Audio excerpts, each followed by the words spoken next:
It is the agenda for the 21st century you're living in today.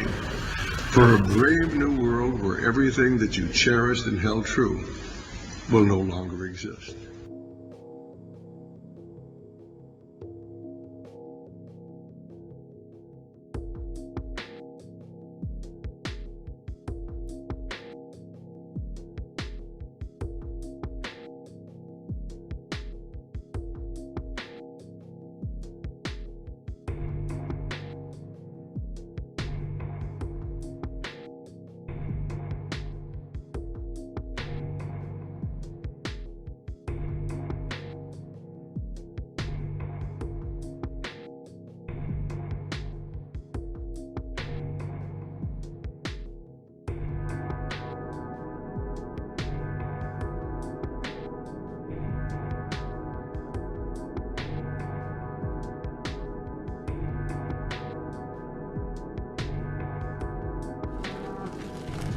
Just make it to spring. It's been the motto here on John East's farm for months, since his pastures withered, leaving 300 head of hungry cattle. Make it to spring till grass gets green and the drought will be a history. East's family has worked this farm for 3 generations. He says never in his lifetime has he seen the land this dry for this long. I'd hate to wake up one morning and have to sell this and get rid of this stuff and no longer have it. It'd break my heart. But the drought is leaving Alabama cattle farmers with few options. Many have already given up their cows, unable to grow enough feed. East says he'll have to do the same if the drought continues past May, when his stored hay runs out. It would be a desperate measure, but you know, if you don't have anything to feed them, you don't have anything else to do with them. You have to get rid of them. The forecast, though, is dire. Meteorologists predict a dry winter ahead. Some climate experts say this may be a sign of climate change. So I think what you see with climate change is you're seeing more intense events, colder colds, hotter hots, wetter wets, drier dries. All these things accumulate. And so in that sense, I think that you could say that this is part of a pattern. And the signs are obvious. This is Lake Purdy near Birmingham in 2001. Now it looks like this. In a normal year, where would we be up to in water right now? We would have drowned by now. Oh, wow. We would be standing, the water would be probably at least 10, 12 feet above our heads. Wow. The waterways of Alabama are among the most biodiverse of the entire United States, making this site especially troubling. This group of snails had gathered to reproduce, only to die when the water receded. So this drought is endangering their entire next generation. When you see dead fish, when you see dead mussels, and you know that some of these species are already on endangered species lists, you have to worry about these impacts. Then there are the forest fires, unprecedented in their intensity in Alabama. Unusual fires, fires that get up into the crown of the forest, which is very unusual for the southeastern United States. What remains is a parched landscape and an uncertain future. But there is hope that a lush Alabama, as its people remember, will return.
All right, for the first time in American history, deaths caused by heroin use have surpassed those caused by guns. New data from the CDC show there were nearly 13,000 heroin-related deaths in 2015. That's 10 more than gun-related homicides. The number of deaths due to opioid overdose also surged, reaching more than 30,000 last year, 4 times the amount in 1999. The new findings highlight recent government surveys showing more than 20 million adults have a substance use problem. China has launched a new meteorological satellite into orbit from the Xichang Satellite Launch Center in southwest China. The Fengyun 4 is the first of China's second-generation weather satellite. It's also the country's first quantitative remote sensing satellite in high orbit. The satellite will monitor the atmosphere, clouds and space environment in and around China, significantly improving the accuracy of the country's weather and climate forecasts. Beijing has successfully launched 14 weather satellites, 7 of them still orbiting the Earth today. And then you have Donald Trump, who says that this is basically this notion that the Russians were involved in the election for the purposes of helping him get elected is ridiculous. You also have the larger claim he's made, or implicitly makes, which is that the intelligence communities which are making this claim, or at least feel like they have some signs that point towards it, are not credible. And so that is kind of a sub-theme here that's a part of the conversation going forward. Mr. Trump says that he respects the intelligence community, but as you pointed out during your conversation with Kellyanne Conway, there was a statement issued in which the Trump transition team hit the intelligence community over its faulty Iraq war intelligence about a decade ago. So I'm wondering, John, what do you make of that? The fact that on the one hand you have Mr. Trump, the president-elect, saying he does in fact have respect for the intelligence community, and at the same time hitting the very same intelligence community. I would say that's a contradiction. There are 2 ways in which, because this isn't just about the facts of this particular case. What we're talking about here is a president-elect and his posture towards the intelligence community on which he's going to rely. And by the way, in historical terms, the intelligence community, when it gets in fights with the president, it can get very messy and it can be destabilizing for a country that hopes everybody is rowing in the same direction. Donald Trump has done 2 things to create some upset. The first is to say that this claim in any form is laughable.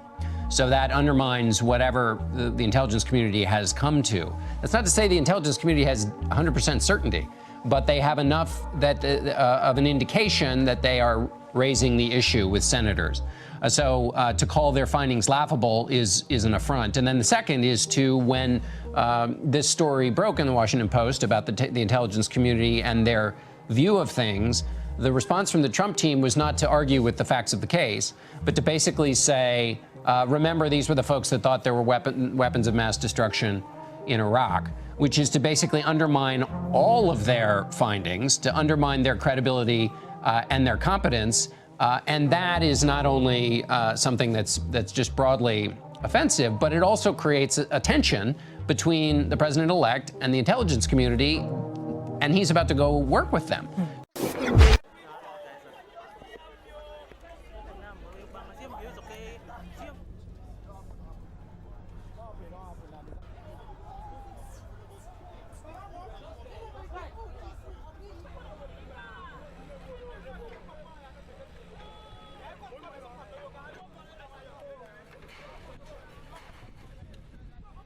Well, we're talking about, obviously, a blast targeting a Christian church, a key Christian church, Mark's Cathedral's small offshoot church called St. Peter and Paul's, hitting it, of course, during what must have been a key time on Sunday morning, worship there. As you said, 25 dead, 31 injured. We don't have a claim of responsibility yet at this stage. Multiple different reports speculating what kind of explosive might be used.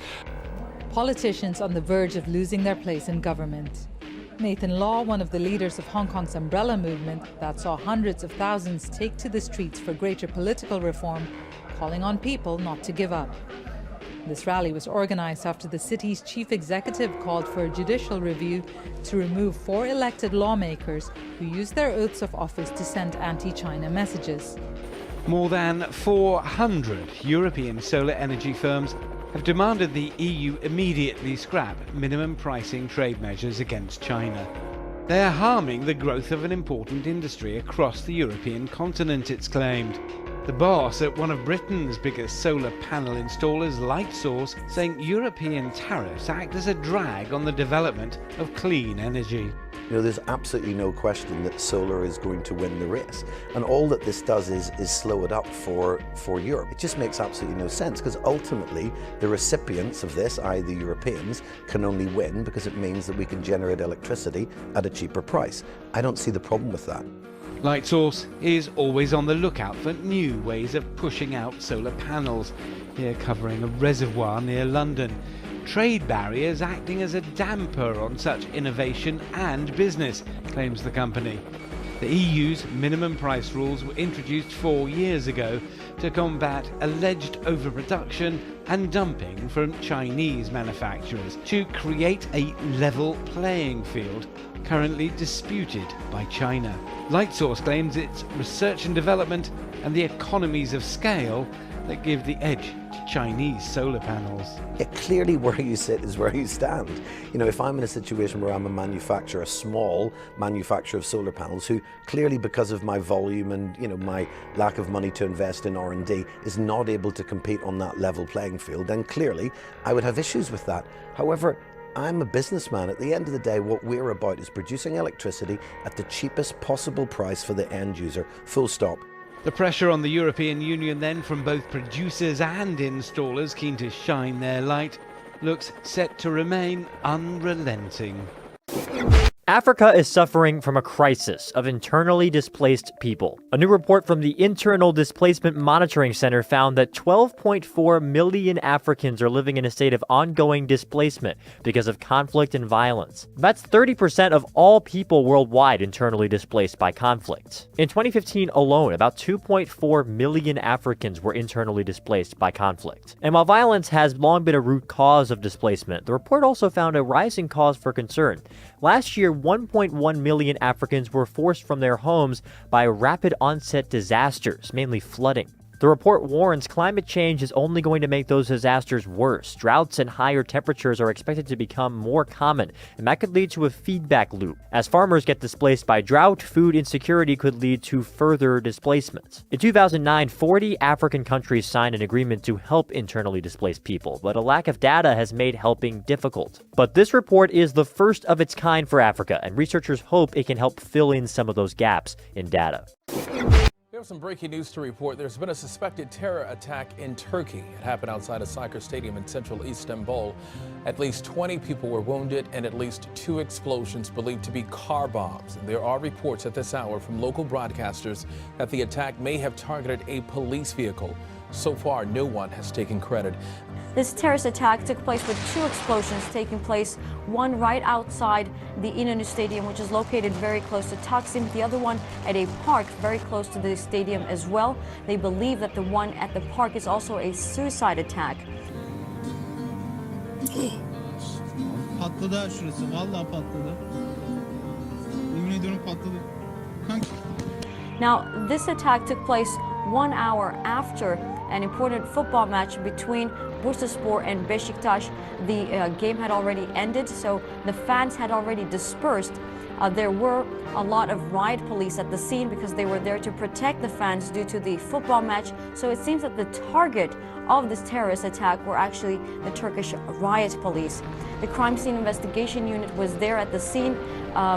They are collecting evidence. They're trying to find out who's responsible for this attack. However, no one has claimed responsibility for the attack so far, but we are expecting that the Turkish government is going to make a statement in the upcoming days regarding who is responsible for this terrorist attack that took place. Well, DeMarco, we heard one blast, an enormous blast, earlier this evening here in Istanbul. I'm, I think, more than 5 miles from the area in central Istanbul where this explosion occurred. There are reports, as you mentioned, of 2 explosions. The Associated Press is also quoting witnesses saying that they heard gunfire at the scene. We haven't been able to confirm either of those elements. But pictures on local television show some of the devastation after this explosion or explosions. One burning car, the wreckage of other cars. As you said, the Turkish Interior Minister is saying that at this point they are aware of around 20 wounded people. No official reports of anyone killed at this point. But of course, the big question is who might be responsible for this, if indeed it is what it looks like, a terror attack. And as you know, Turkey over the last couple of years has suffered a whole spate of suicide bombings and car bombings, some attributed to ISIS, others carried out by Kurdish militants. The UK-based Syrian Observatory for Human Rights says ISIL militants have captured most of Palmyra in eastern Syria following a surprise assault. The group says there are fears for the lives and safety of civilians inside the city because many of them are pro-government supporters. A news agency affiliated with the extremist group also released a video on Saturday showing ISIL fighters advancing south of the ancient city. The Syrian army says they have sent troops to fight militants. Many residents were killed and a lot of historical relics were damaged when ISIL broke into the city last May. However, Syrian government troops recaptured Palmyra in March. The 2,000-year-old city has been listed by UNESCO as a World Cultural Heritage Site. It's a confusing situation on the battlefield in Palmyra. We're hearing of back and forth battles going on that are very fierce between the Syrian military and ISIS forces. Now, monitoring groups, but also the Syrian government, acknowledge that Palmyra has been taken by ISIS. And the way this battle unfolded was that over the past couple of days, there was very bad weather, including fog and low cloud cover over the Palmyra area. That's limited the capability of the Syrian Air Force to conduct airstrikes, of the Russians as well, and it's allowed ISIS and its fighters and its vehicles to move in there. Now, at that point, earlier this week, the Syrian military only had a skeleton force in the ISIS area because, of course, a lot of its forces are currently in and around the Aleppo area. ISIS launched an attack on Saturday, managed to take part of Palmyra, but then overnight was pushed out by the Russian Air Force and also by the Syrian military as well, but then launched another attack on Sunday morning and managed to take all of Palmyra city as well as the ancient castle. Now, of course, there is grave concern over the ancient archaeological sites in Palmyra. They are, of course, by far the most important here in Syria, and what ISIS will do to those now that it is once again in control of that town. The Syrian government says that it's pulling forces together to try and mount a counterattack in Palmyra. But of course, there is another major battlefield here in Syria right now, and that is Aleppo, where tens of thousands of civilians have already fled. The fighting have fled those besieged areas that are getting pounded by the Syrian military. We ourselves witnessed thousands of people coming out of there. They were very weak. They were also very scared because, of course, all that fighting is still going on. The Russians are saying that up to 20,000 people may have left the besieged areas of eastern Aleppo on Saturday alone, and that flow is still going on, as at this point in time, the Syrian government continues to push that offensive, and it's really unclear how much longer the rebels in eastern Aleppo will be able to hold out. We all want to help one another. Human beings are like that. We want to live by each other's happiness, not by each other's misery. We don't want to hate and despise one another. In this world there's room for everyone, and the good earth is rich and can provide for everyone. The way of life can be free and beautiful, but we have lost the way. To those who can hear me, I say, do not despair. The misery that is now upon us is but the passing of greed, the bitterness of men who fear the way of human progress. The hate of men will pass, and dictators die, and the power they took from the people will return to the people. And so long as men die, liberty will never perish. You have the love of humanity in your hearts. You don't hate, only the unloved hate, the unloved and the unnatural. In the 17th chapter of St. Luke it is written, the kingdom of God is within man, not one man nor a group of men, but in all men, in you. You, the people, have the power. Then in the name of democracy, let us use that power. Let us all unite.